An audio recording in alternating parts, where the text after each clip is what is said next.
This is the Agency Balance Podcast, where we talk about agency life, client relationships, and your own personal balance.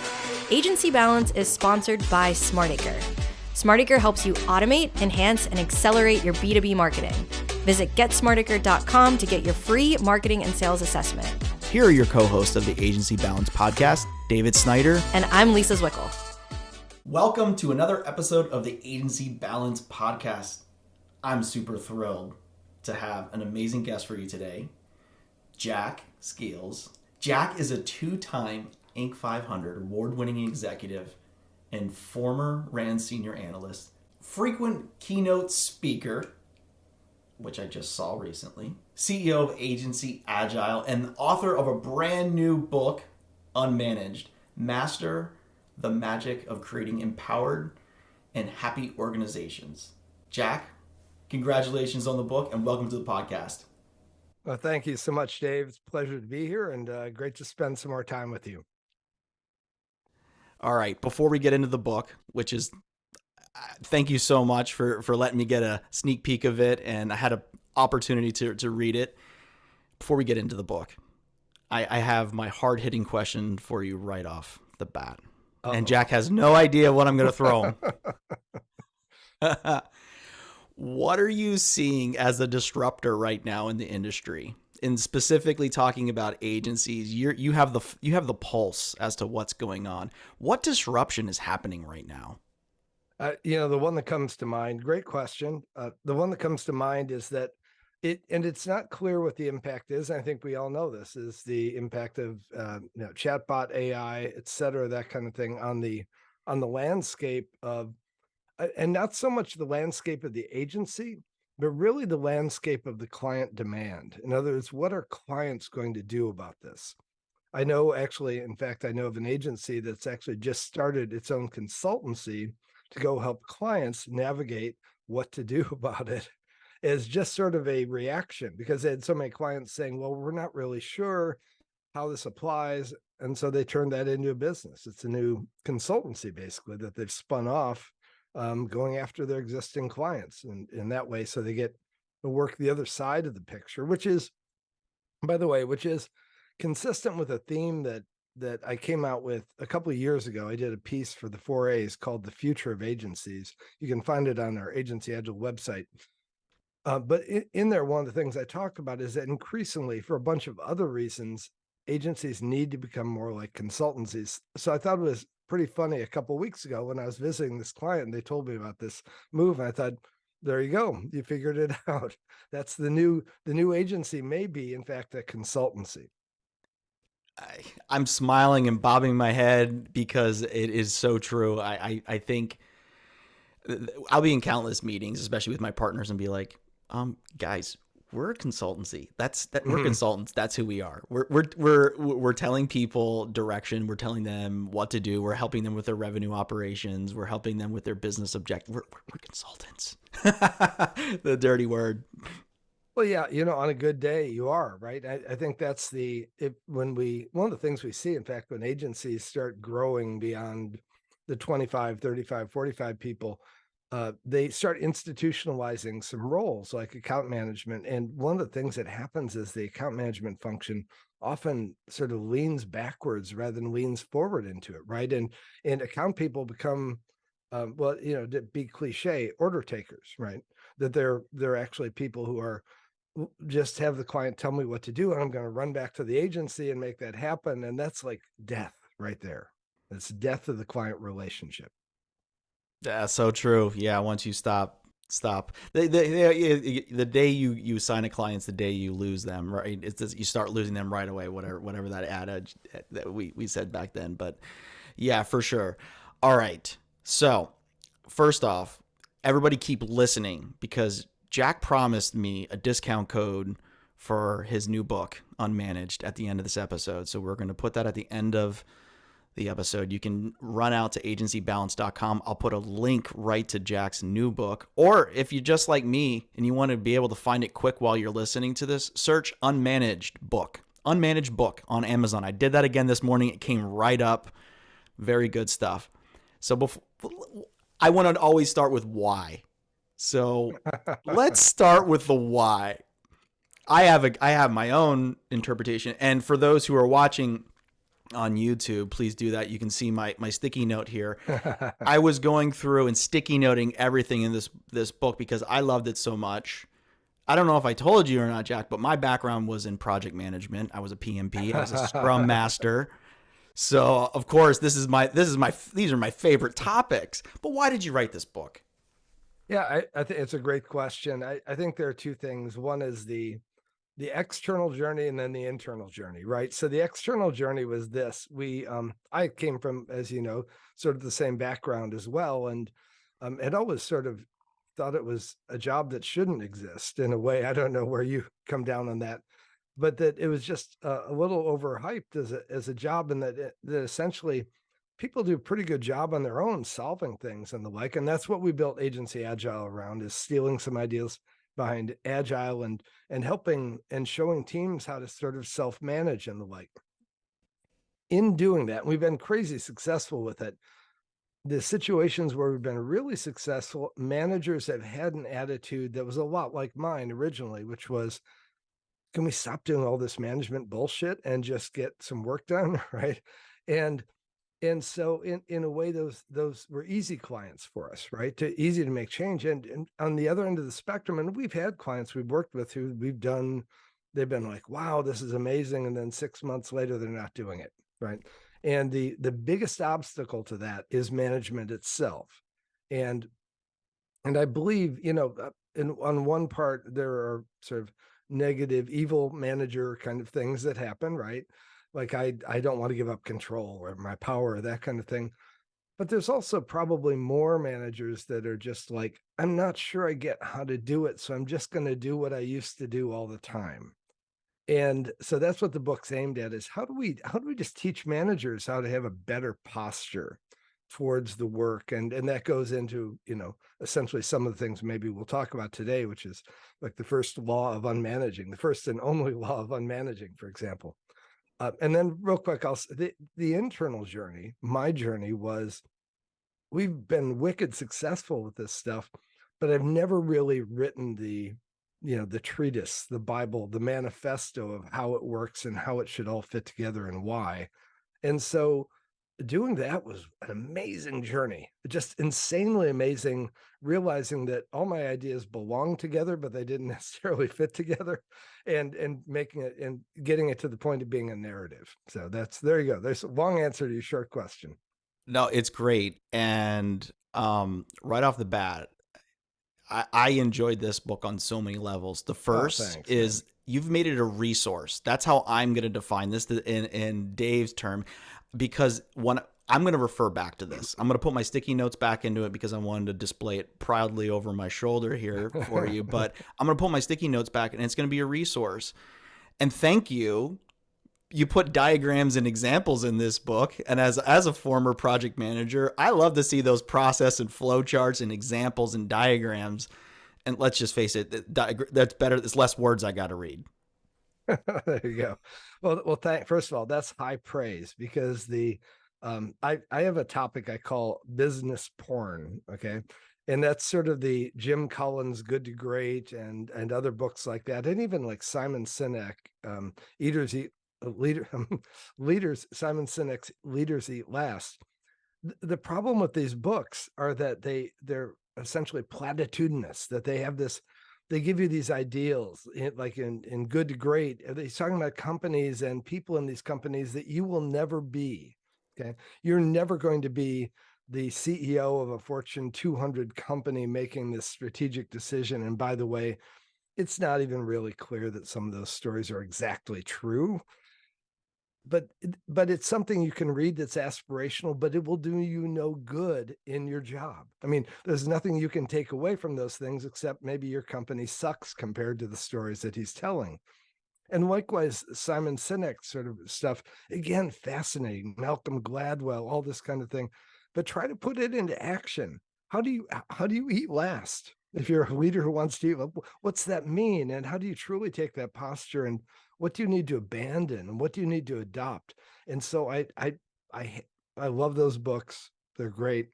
And I hate those books because they don't move the needle for people. And so one of my biggest goals was to write a book that not only had some of that admittedly business porn in it, but also had, and here's what you do, right? And you can only write so much of that without it becoming a massive book. But I'm really grateful to hear that you as a practitioner feel like this is something I'm going to go back for, because that was an objective of the book. Absolutely. Yeah, and there is great resources throughout the book. There's links dropped in there. We'll make sure that we share some of those on agencybalance.com so that you can continue to bookmark this and make it a resource for you. So, as I mentioned, I really enjoyed reading this, and now I've leveled up. What was your favorite part? Well, I think so. There's a couple things, right? I think for the theme for me is it made me, my takeaway was it made me challenge and rethink how we're servicing, how we're managing, and what our offering is, right? I love the discussion around managers and metrics and looking at this. I spend a great deal, and my people know, they're going to listen to this. My people know I focus on utilization, right? As a small lean and mean agency, you got to be maximizing everything. Everything's getting more expensive. Salaries are going up. How do you plan for churn? I like that at the end you talked about DEI, which we'll talk about. So there's a lot of those elements, but for me, utilization and metrics, looking about the manager tax, that to me is my shining moment. Oh, nice. Yeah, that was actually the manager tax was the working title of the book. And it is, in fact, the core of the book. The idea that we had to figure out sort of what's the anchor idea for managers. And the anchor idea is you don't know how costly you can be.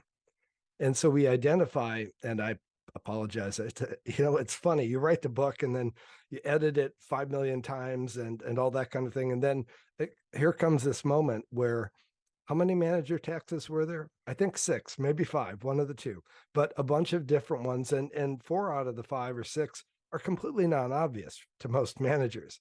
And so the real idea is, do you realize that you're just as likely to make a productivity killing action as you are to enhance productivity? And that the decision is wickedly difficult to do a lot of times. And so I'm glad you love that's a central idea, because it is, if you can get your head around that, then you're on your path to becoming a better manager. Absolutely. So I was saying, like, I've leveled up. I was a project manager and now I'm CEO of an agency. And so I have a personal opinion on this, that I think that this book is actually pretty, I think it has a lot of layers and levels. Who do you think should read this book? Yeah. Well, I have to confess, as a first-time author, I've written a lot of articles, but that's a whole different thing. It's nothing compared to writing a book. I probably tried to serve too many people, so my answer is vague in that way. And so I would say, if we sort of take this mix of leaders, managers, and makers, and sort of say we can divide the world that way. And granted, if you're a smaller organization, a lot of times you can be all 3 of those, for example.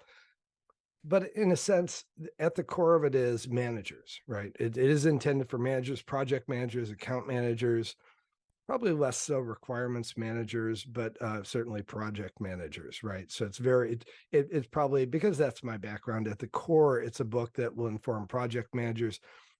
The message about project managers is probably more severe in that way. And right, I don't know how you took it, but in a sense, some of the biggest problems come because of the way we think about project management incorrectly around how agencies operate and the like. So, but to finish that answer, I did put a whole section in section 5 around leaders issues and the like. And the challenge, see, the biggest challenge for a leader in making change is actually the managers as well. So I feel like it is a good book for leaders. It's a good book for leaders who want to understand managing. And I think any leader who doesn't understand managing is sort of just a flag waver in a way, right? You're going around, hey, let's all be kinder to each other. Let's all be empowered, those sorts of things. But it doesn't anchor into, and then you as a manager, here are specific behaviors that you need to be acting on, right? Yeah, I think most I don't know I'm going to say most agency leaders got there because they've leveled up. They started out doing the work. They started out selling the work. They figured out, okay, now we got a couple more resources, or maybe they were part of something else. But they've kind of figured it out along the way. I know I have. I never had formal training. I just kind of emulated what my last manager did, but I tried to do it in a better way. I tried to put always my my human thumbprint on it. I have this caring thing. I always try to come at it with caring, right? It's like, listen, people, we're not saving lives here, but we can care about what we're doing. Well, unless if you're like, picking drug names or something like that. Maybe you actually are, but we're not saving lives. And I'm glad. Let's dive into the manager tax, because I know for us, my example is I'm reading this and I'm like, oh my God, I got way too many managers. I got way too many. But then I started to break it down, but I'm like, but some of their titles have manager in it, but they're doing production level things. They are a consultant, but they are actually doing some execution as well, because like you said, we have to wear a lot of hats here. Mhm. So, for us at a 25 person agency, some of the managers are doing that execution. But for our listeners who have never heard the term manager tax, how would you summarize that? One of the interesting things is if you ask managers what their relationship is with productivity, most managers think of themselves as an engine of productivity. And in fact, this is absolutely not true. And this is proven in Nobel Prize winning research and theory and the like, that actually the amount of managing that goes on inside of an organization, and I'm going to tie this to your intro to this question as well. The amount of managing that goes on inside the organization, which roughly equates to how many people have a manager title, right, is inversely proportional to its productivity. Okay. And that is to say, the more we manage, the harder we manage, the less productivity we get out of the organization.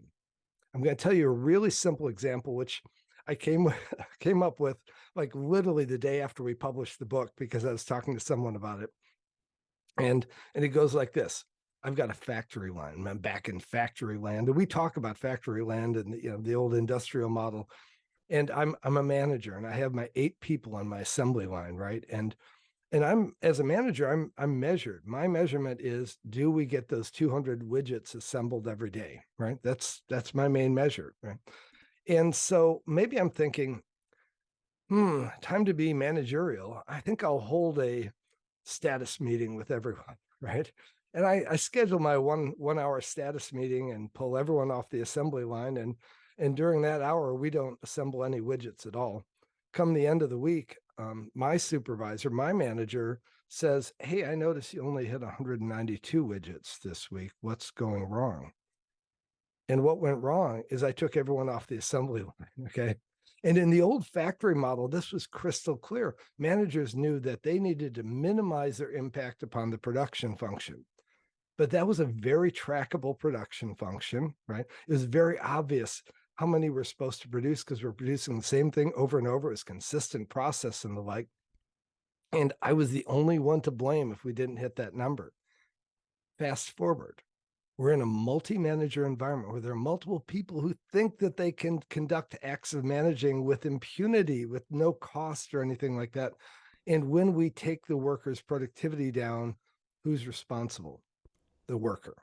We push it back onto the worker. And this is crazy, but it's all this idea of managerial exceptionalism that it couldn't possibly be a manager decreasing productivity. Yet, in fact, as we see in agencies, an amazing amount of productivity gets killed by managerial actions. They're just sort of thoughtless. They don't know better. It's not ill intention, but they just don't know better.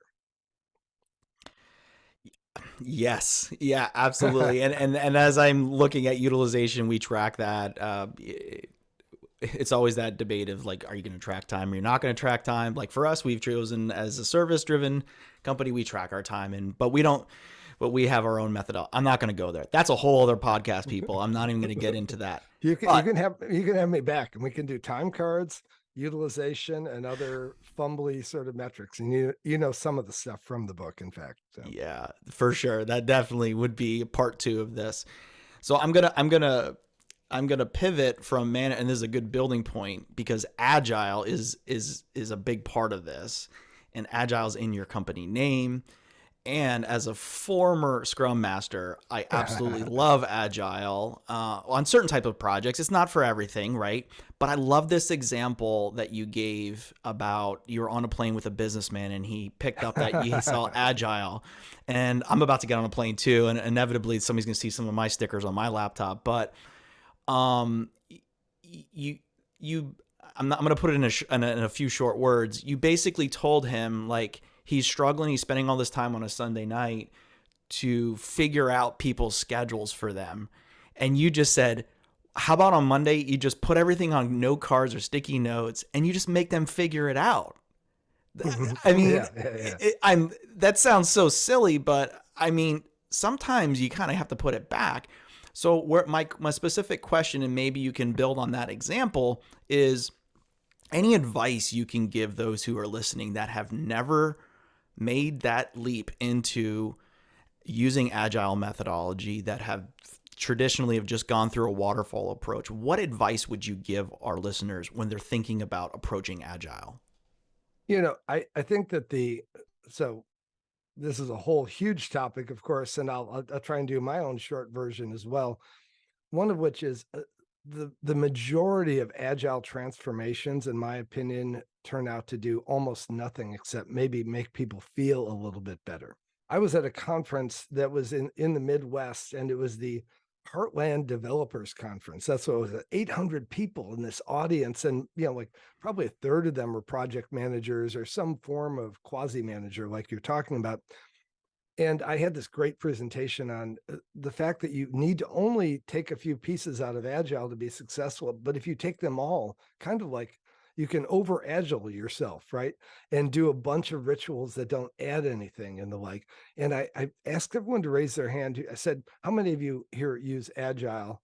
And this is 5 years ago, but it's crazy popular then. You could hear the air move in the room. The hands went up so quickly, kind of thing. I do, that kind of thing. And then I said, how many of you, and by the way, there's a great book, The Business Case for Agile Software Development, that rolls up a bunch of research from about 10 years ago. We'll have to put a link in your podcast stuff. And they point out that well-run Agile projects return 5 to 10x productivity gains. I said, so who here has gotten a 2x productivity gain from implementing Agile? And I assumed like these are developers. Software Agile is invented for software projects. No one raised their hand. Now we've got clients who've gotten 100% productivity gain. Not a lot of them, but absolutely. And so I said, who's got a 100% productivity gain? No hands. I worked my way. Now I'm freaking out because, by the way, my whole presentation was based on the idea someone would raise their frickin' hand during this thing. Finally, I get down to 25%. Who here? 800 people. This is a pretty good sample. Out of 800 people, who here has gotten a 25% productivity gain, which, by the way, if you don't get 25% using Agile, you're just on the wrong train. You're either not doing it right or it's not the right situation, whatever. Like, I think maybe 6 hands went up, 8 hands, something like that. And I think I felt as bad for them as they felt for themselves in that situation. And so I had to wrap with, something like, who here thinks it's better? And everyone raises their hand again, right? And so, but that was a scary moment for me when I realized that actually most people don't understand how to make Agile techniques work really well for you. Right? And that's the answer, really. The thing that works, we've proven this over and over, is that some pieces of Agile may work for you, but a very important lesson is software Agile was made for large scale Agile development with dedicated teams, with and go on, 3-year planning horizons, et cetera. Those things look nothing like your world. 98% of the situations where software Agile gets applied, that is not the situation And it's just sort of like, hey, here's a tool that my friend used to repair an airplane. Maybe I can use it on my car or something, or on my dishwasher, right? So there's this applicability problem that's very huge and leads to a lot of challenges. And so, aside from calling us to help, of course, but it's pick and choose wisely and do things very incrementally. And like you started off with, Dave, you've got to measure. Okay. You got to figure out how to measure how well you're doing now. And then when you apply a technique, is it getting better?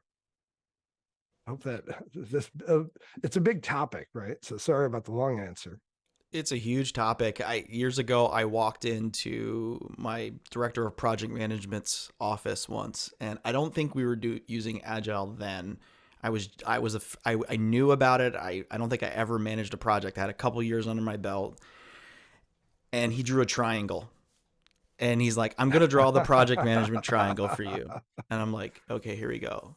Budget, time, scope." And when one of those sides goes off, the other two have to adjust, right?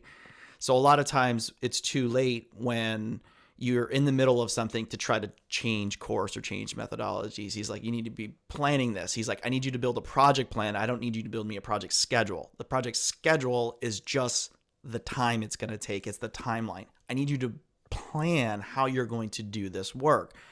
And we use this with our website redesign this year. So Cobbler's Kids, we never get to update our own website. And I said, our conversation is so far ahead of where our website at. I want a website in 3 weeks. And everybody looked at me like I had 4 heads, not 3 heads, 4 heads. And I said, we're going to use Agile. I said, here's what we're going to do. The first version is going to be very bare bones, but you need to figure out, you have these amount of resources, you have this much time, there's the priority list, rank it high. You know that you have to launch it. So there's going to be certain things that just cannot happen in launch. So, I think there's a way for agencies who haven't done it before, or if they don't have a huge pool of resources, right, to do it a hybrid approach, to take elements of Agile, Absolutely. and apply it, right? Yep. So what you were doing, by the way, and people can Google this, what you were doing was a technique that came out, I think in 81 or 82. I was like a really young programmer project manager back then. It's called IEPM, and we can find a link again for you guys. Iterative Enhanced Project Management. And it was literally that was the new way, the new idea around project management, which was figure out what the most important things are to do during the next week or two, do those, stop, reflect on where you got to, and then figure out what the next most important things to do are. And oh, by the way, talk to your customer. Okay. It was amazing. So I had this experience. And by the way, I didn't really even believe in Agile because I didn't believe in project management, but it's a great way to not have to do much project managing, right? Is actually, I would have the team define what, like you did. Beautiful practice, by the way. Congratulations. Have the team define what it is we should be doing. What are the most important things to do? It's amazing. And that essentially, if you go back to the example you started with, which was the vignette about the guy on the airplane, I basically said, why are you trying to solve this problem that they should be solving? Basically, here's another part of that answer I want to come back to.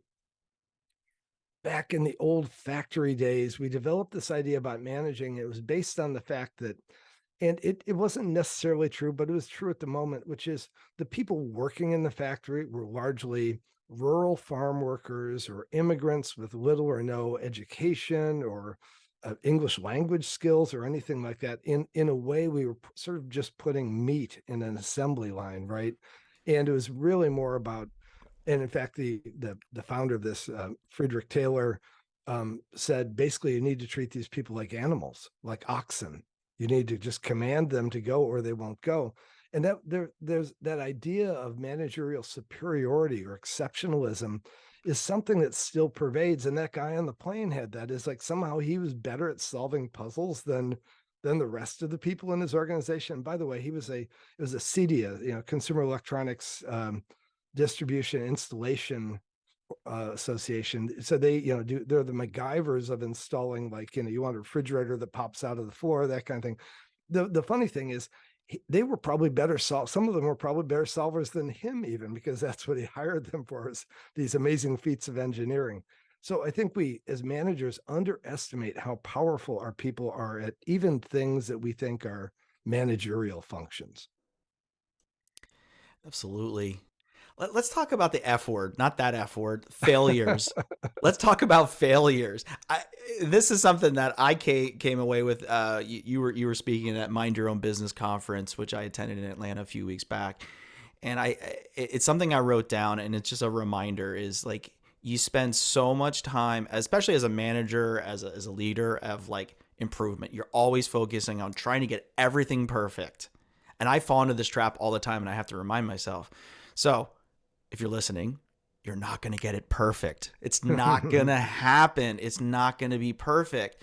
So what advice would you give our listeners when you're talking about rebounding from failures, or, you know, even going into a failures type situation? I know you've struggled. You probably had them, you know, over your career many times over, right?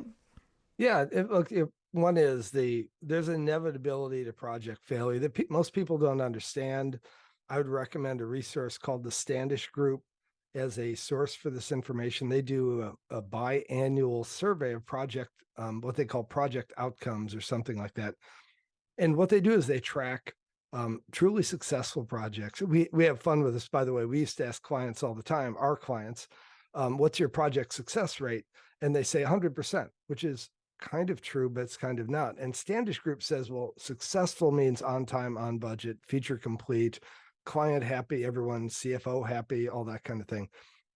Challenged is the next category down the order, right? Which is basically some of those things aren't true. Maybe all of them are not true, right?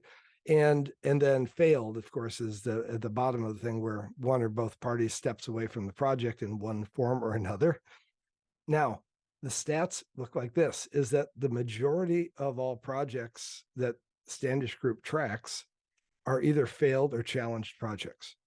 In other words, your likelihood of having a truly successful project is way less than 50%. And so, and this is driven by size also. The larger the project, the more likely that is true. But there's an inevitability to failure and what I call having challenged projects that struggle, that really and I love that you mentioned project plans. Okay. The project plan is usually it's a wished for list. It's a dream that we construct, saying, if only everything goes perfectly on this project, then this project plan will be true. And in the agency world, and this is a very important takeaway I hope people get out of the book, is that in agency land, intrinsically, you have work that's not that plannable, because you're figuring out what it'll be. And there's so many uncertainties, and there's just no way anything you write at the beginning of the project is absolutely going to be wrong. You want to write a great project plan at an agency, wait until the project's over. Okay, it'll be perfect. Yeah, you're starting at the beginning of that project with so many undefined requirements, and as you're getting, you know, closer and closer to the end, that Yeah, pattern yeah. is starting to come complete. So you should be, you know, better on track there. So there's a lot of different types of organizations out there, and you talk about this, about product driven versus project driven versus process driven, and then the messy middle. You know, for us, we're mostly retained. We're mostly MRR. 80+% of our business is that model. So you can have your pitfalls there too, on how that can come awry. You've talked about that late in the book as well, and about staying in your lane. What advice can you share about help staying in your lane, and trying not to offer everything to everyone, especially like in that, like for me, in that retainer MRR situation where we're like, yeah, we're just your bolt-on marketing agency. Sure, we'll do that.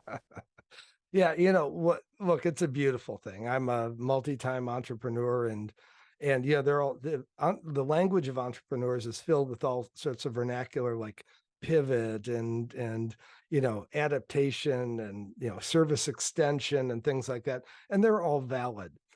The reality is, all of them are far more costly than you think they are.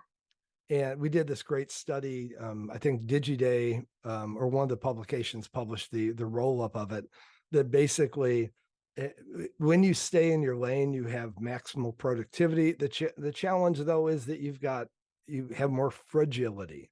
In other words, maybe maybe you're into copywriting, and all of a sudden a chatbot comes along, right? And so that's a tough business to be in.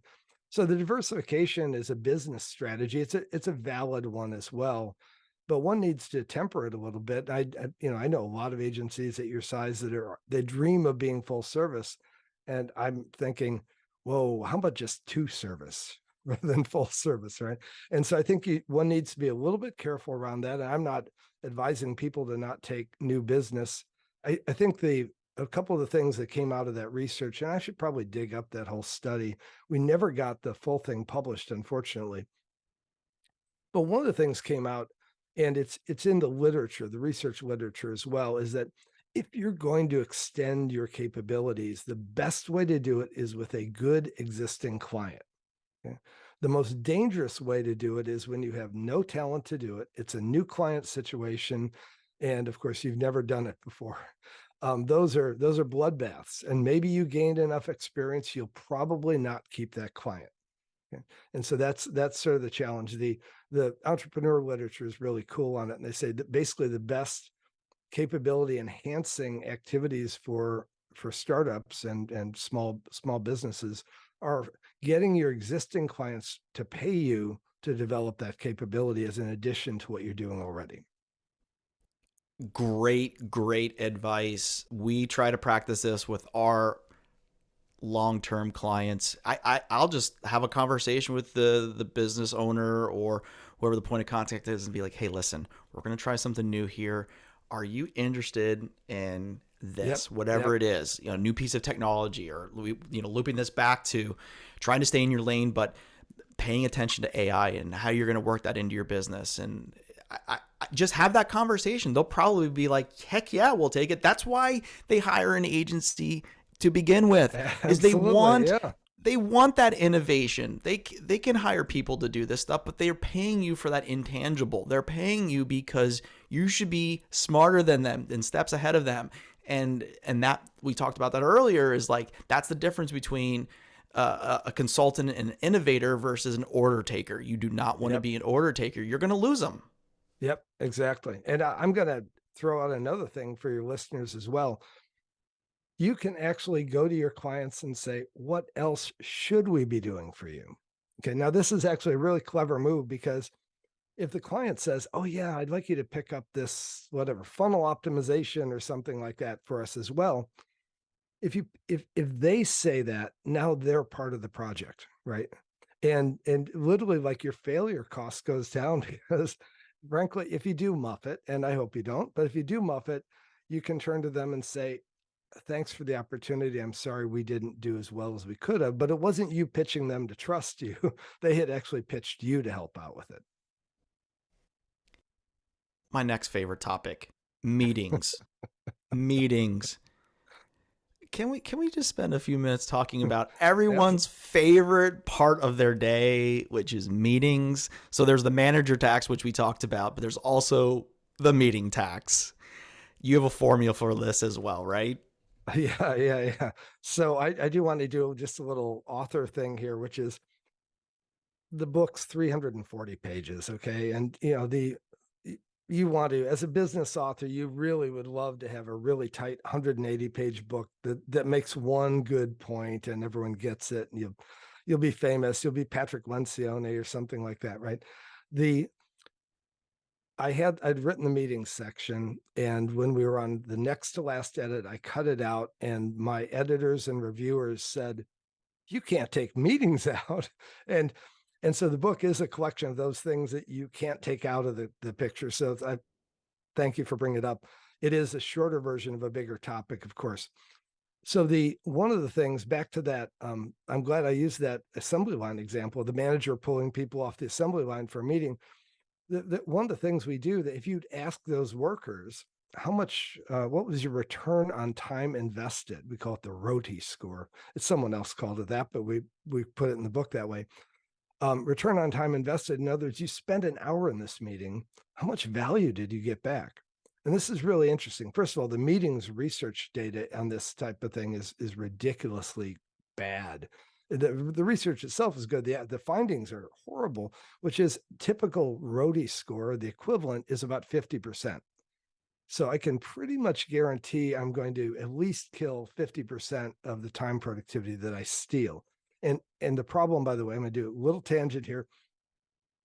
The problem is that if I had one manager, like I talked about before, okay, then that's my time to steal from these people. But when I've got a multi-manager environment, which I'm sure you do, multiple project managers, multiple client managers, multiple department managers, each of those managers gets to steal time and the like, and there's no way to really attribute it back to them and the like. So we have this situation where we're calling meetings, and we did some roadie survey for a couple of years. It was just so dismal that it was dismal. One is interesting, but it was dismal because it showed the agency how bad this situation was. And we didn't have an offering at the time. We do now, but we didn't have an offering at the time. People who weren't the meeting organizers generally rated the meetings around 25% effective. And so you think about it, you call a meeting with 6 people in it, and the math gets like ridiculously wonky. Like 6 times 45 minutes. I'm sorry, it's like what, 250 minutes or something like that, which is 4 hours of productivity for me to have this stupid status meeting. It's just really, really bad. I've tried so many different things over the years. We still use a fraction of these. So we do rate all of our meetings at the end of the meeting. Oh, cool. Yeah, so we're rating those and we keep track of that. By the way, that's a dangerous way to collect the data. Okay, because there's a lot of social conformance stuff that goes on, and that sort of raise the hand, who thought this was a valuable meeting, or whatever measure you use. There's research on diaries, like we talk about in the book, using a roadie diary, okay, versus using a meeting end survey. But go ahead. Sorry to. No, I want to. Yeah, let's dig into all of them. We've tried, like, so the other thing is, if you book an hour meeting, you're going to use up all the time. So, like, Yep. think about the increments. We've tried 21-minute meetings, so you have Oh, cool. flexibility. So that's a weird time. It throws your schedule kind of off. It gives you some buffer. It forces you to cut out the fluff. Like, hey, how's the weather in California today, Jack? And it's just there's time and place for those type of things. And then it's like, let's get to the point. When I was a Scrum Master, we had our daily stand-ups, and it was called stand up for a reason. When someone sat down and be like, we're not sitting. It's a 7-minute stand-up because we're going to get comfortable, and you're going to drift. So there's a lot of strategies behind that, about the length of meetings. This is advice I always give. I still do this, is always put a purpose in your meeting, especially if it's an internal meeting. Right before you submit and hit send to all the attendees, put a purpose, and whatever the action item is, or even, for example, if there's a discussion topic, Google does this. They'll put the link in there, tell everyone to spend 30 minutes, 20 minutes ahead of it, go through it. There might be some questions we can get answered that we don't even need to discuss, and then multiply that. There's so much strategy around how to make an effective meeting, but we spend too much time in them. Yeah, in the book, I give a couple different formats for dealing with this. One of which, and I won't go into it, is the idea that Ricardo Semler, the CEO of Semco, he wrote 2 books, Maverick and 7-Day Weekend. I think this is in 7-Day Weekend. He talks through a strategy that's really a top-down policy thing, which is what you need to do. So I'm glad you're doing that. You're driving how you do it. I think the challenge, and you sort of getting at it with purpose. The challenge is that the purpose needs to be singular. The research is very interesting, which is compound meetings are judged as the worst meetings of all. Compound meeting is where we're going to go through these 7 topics related to this account. And I think there are 2 things that happen. One is, I, as the meeting organizer, go, wow, I don't know how long I'll need for that, so I'm just going to do an hour, right? Versus if I said, we're just going to talk about this one thing, I'd be like, oh, 10 minutes max, right? And so that's very different, because it probably is only about 10 minutes, and it's definitely not an hour for the other one. And so essentially getting narrow about your meetings will actually make for better meetings. And then once you do those narrow meetings, now you've increased your time to do more work, right? But we still struggle throughout our day to try to, we look at our calendar that's just too full. Even when we were getting on, we were like, oh, I'm doing this, I'm doing that, right? But I want to share something that was really neat, and it's something that I'm going to be trying. We have Focus Thursdays, which is like one Thursday a month where it's like no meetings, no email, no nothing. Just work on one client, do something, and get it together, come together. So now you have 3 people, 6 hours a day or whatever, applying to it. How much can you move forward in that time? A couple of weeks ago, we had our day of caring, and we went out to this farm, and it wasn't glamorous by any means. We were in mud. We were clearing out brush. We were clearing out this area around this pond. We were beautifying their area for people to get closer with nature, and there's a lot of great story behind it. But the point was, it hit me at the end. I looked at it and I go, we really didn't do that much. Like, I don't know. Like, we cleared this. But the gentleman comes to me and goes, it's just me and one other person. He's like, this wasn't even on our list. We couldn't even get to this till next year. He's like, what you guys did as a team in a few hours would have taken me a week and a half next year. And now it's done. Wow. Wow. So why can't we do that in business? Why can't we come together and stop working on it a little bit here, a little bit there? Why can't we just stop what we're doing and come together and work together as a team? So what I'm going to try to do in our next focus is do more of that, and like have a punch list of saying, hey, we need to create this campaign. We're doing it this afternoon. Yeah, no, and in fact, you're bringing this up because I actually go into this in some detail around just how effective it can be to concentrate work inside of an agency. And it really points to another problem, which is the concentrating of work and focus is solving a problem, which is we don't realize how costly it is to not concentrate work. Workflow management systems, God forbid, project managers, account managers, everyone tries to slice and dice and multitask people's attention. And in fact, that's extremely costly. I go into this in great detail inside the book. It's so costly that, in fact, that when you collapse that, as you're suggesting, okay, by the way, 2 things happen, by the way. When you collapse that, one is you regain a lot of lost productivity and focus because people have to get back into the work and not get interrupted and all that kind of thing. So huge productivity gains. The second is you improve your culture, because there's nothing we love more than actually accomplishing something together. This was shown in some cool research that back in the 1960s or 1970s, where in-group, out-group animosity. This is the fact that I don't like working with so-and-so because of some arbitrary bias. That animosity shrinks dramatically when we go work on the same thing and accomplish it. So it's amazing. You built culture. You're absolutely spot on. And you got to see the concentrated effort of productivity. Very cool. Last 2 things I want to talk about is the DEI and change. So you said in the book regarding diversity, equity, inclusion, Yeah. you said creating and retaining a diverse workforce is probably the best way you can grow one.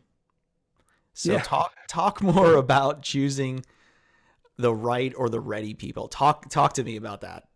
Yeah, I think what happens. So this underlying this is a fundamental problem about us as human beings, is we are incredibly biased, and it's not like I'm intended. There are people who jump on top of that bias and then develop that as a social style as well. I hate such and such group of people, that kind of thing.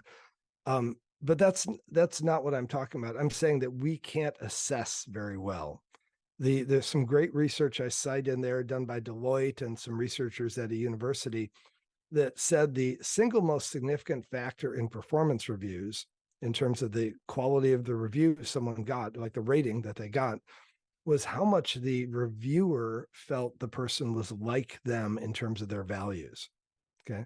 Whatever that means, right? They like fine footwear. They like coffee like I like coffee. It doesn't, but it's highly subjective. It has nothing to do with the work. In fact, it was the third factor. I think it accounted for 27%, if I remember right, only 20% of the review was attributable to actual performance. So if you step back, and this is really good, just no one's disputed this research. If you step back and say, well, that's research done on hundreds of managers, and the like, am I the exception to that? No, probably not.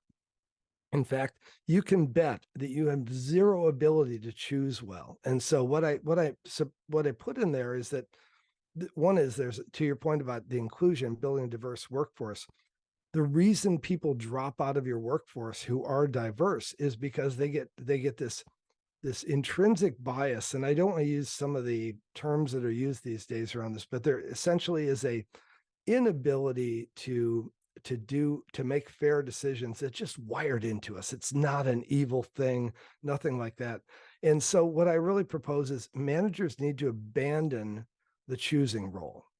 And I tell a great vignette about a guy who was a yo-yo champion who was on one of our teams, and we gave him one of the hardest things, and everyone was like, they rolled their eyes at me when I suggested that this guy do this part of the project, and he killed it. Now they supported him and everything like that, but the reality is he'd never done it before, and he killed it, and they all supported him, and he had become their new project and the like. But this was really an example of inclusion. In others, if we don't give people chances to succeed, they will fulfill our expectations that they can't succeed. And so this is that I truly believe everybody takes turns.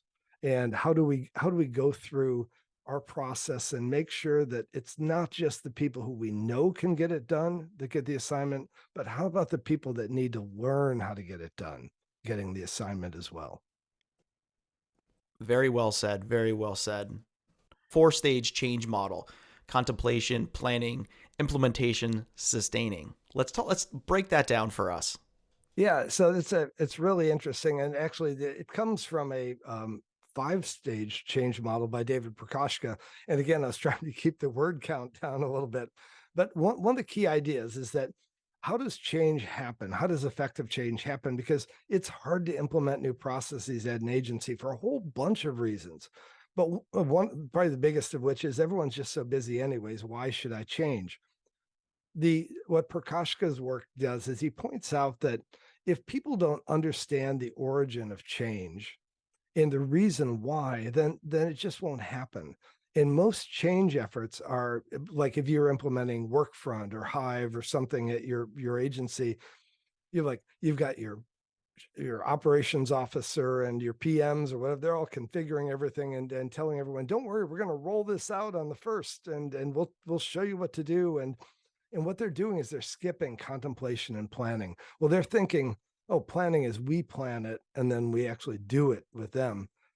And in fact, what you need to do is you need to enroll everyone in the whole process along the way. And this does tie to another thing, which we talk about: why, what, go, grow, as a model for how to actually make projects succeed as well. They both have the same idea, which is, if I don't understand this thing, then how am I going to do it? And if I don't understand, I don't even know how to think about how to do it.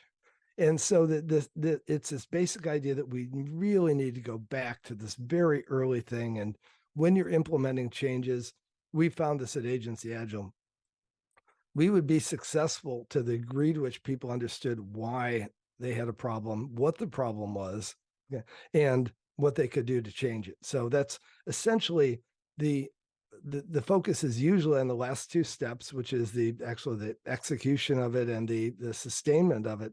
And if you put about half the focus on actually just enrolling everyone, then along the themes that we've talked about, that means my implementation team is everyone. Okay. This is the difference between my 3-person implementation team that's going to try and jam Workfront down everyone's throat, and everyone going, hey, how can we make this system work and implement it and sustain it and that kind of thing. So big, big difference, very thematic with the book. And I think it's a thing for leaders to consider, is that, and I think I mentioned this in the book, almost every client we work with is on their second or third workflow management system. Okay? And I believe that at least half that failure rate is not the systems themselves, but in fact, the way that they got implemented and the way that they in essence, were never shaped and formed to fit the work processes that everyone had. And you didn't get the enrollment, so you don't get the people using it. And this next system is just a response to the complaints in the old system. It's not a solution, right? And it happens so often with us, third, fourth, even of these systems, that it just can't be the systems, right? And the names just rotate because, someone was on Workfront, now they're going to Hive. Hive will save us, right? Someone was on Hive and now they're going to Monday or something. Monday will save us. And so it's this idea that the challenge of implementing things isn't the actual implementation, it's the enrollment before that. Great mic drop there, Jack. That I'm with you for sure. First, so thank you so much. This has been great, man. Great questions. All my pleasure. It's definitely been my pleasure. Jack, how can our listeners get a copy of Unmanaged? It's on Amazon.com now as a softback. We'll, depending on when this comes out, should have the ebook available as well, and maybe even a hardback. We'll give you guys a code also. Amazon doesn't let you discount. This is arcane stuff, but we'll be up on Barnes and Noble where we can do a BOGO or some sort of promotional thing like that as well. Awesome. So head on over to agencybalance.com. We'll link up all of the great resources that Jack shared along the way as well, and the exclusive discount code for agencybalance.com. Also, I'm going to drop it right here, unmanagedbook.com/resources. Jack is already putting up some things there you can take a look at that relate back to the book. Jack, thank you so much. It was an awesome pleasure. Thank you, Dave. Happy to do it again. We still got time cards to go visit at some point. I look forward to that. Take care. Subscribe to the podcast at agencybalance.com, Apple, YouTube, or Spotify.